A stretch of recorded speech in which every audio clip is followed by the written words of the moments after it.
Time now for your forewarned weather.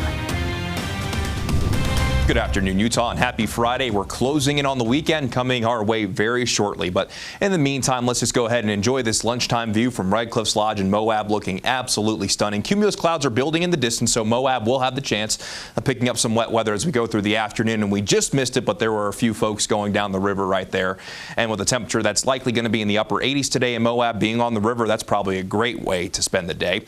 Meanwhile, as we make our way up into northern Utah, barely any cloud coverage as we look on from Utah State University in Logan. Absolutely beautiful on this early Friday afternoon. Currently sitting at 81 degrees in Logan, 63 in Park City. That's the perfect afternoon to eat some lunch outside. 83 in Salt Lake, 77 in Moab, and we're currently sitting at 85 degrees in St. George. We are beginning to see a little bit more in the way of wet weather beginning to develop, mainly in southwestern Utah on the high terrain, and we're also seeing a few showers and thunderstorms getting going in the high terrain in the eastern portion of the state as well. There's also a few showers and thunderstorms over in northeast Nevada. There's still a decent amount of moisture in place, so really no matter where you are, there's at least the potential that a shower or thunderstorm will find you at any point during the afternoon into the early evening.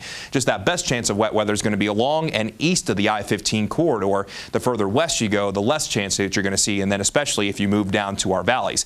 As we move our way east of I-15, though, there's also an increased risk of excessive rainfall, low-end marginal risk for most spots east of I-15 today, which means there's a low-end chance that thunderstorms that develop and produce heavy rain, they could bring on flash flooding.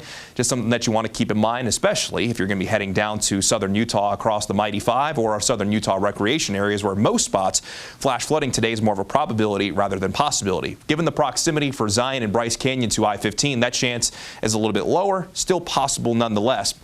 So if you're going to be heading down to southern Utah today, probably avoid those backcountry hikes with the ones involving slot canyons and dry washes especially.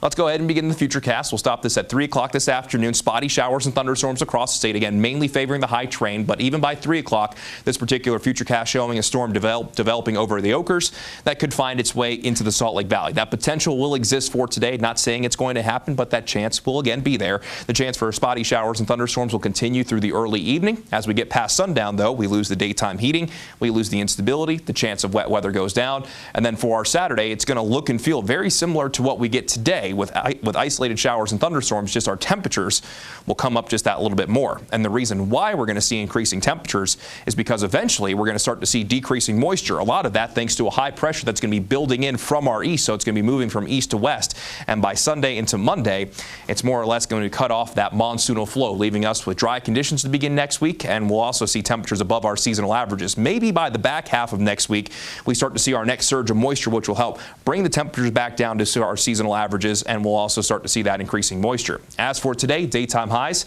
very close to where we should be for this time of year. We'll top out at 89 degrees in Salt Lake City, 82 in Cedar City, and 95 in St. George. As we zoom things in here, you'll see that northern Utah mainly topping out in the 70s and 80s. Similar down in central Utah, with maybe us getting close to 90 degrees in Green River at 89, then down in southern Utah anywhere from the 70s to the 90s out there, as St. George leads the way, coming in at 95 this afternoon. So isolated showers and thunderstorms even possible in St. George this afternoon. Then as we go through this weekend into early next week, highs climb from the upper 90s to the low triple digits. Not done with summer just yet. By Wednesday, we bring back a slight chance, then isolated storms on Thursday with highs back in the 90s. Along the Wasatch Front, a slight chance the next couple of days, upper 80s and low 90s for those daytime highs. And then for early next week, it's low to mid 90s before we start to see those temperatures ease back down with a little bit more cloud coverage by Thursday.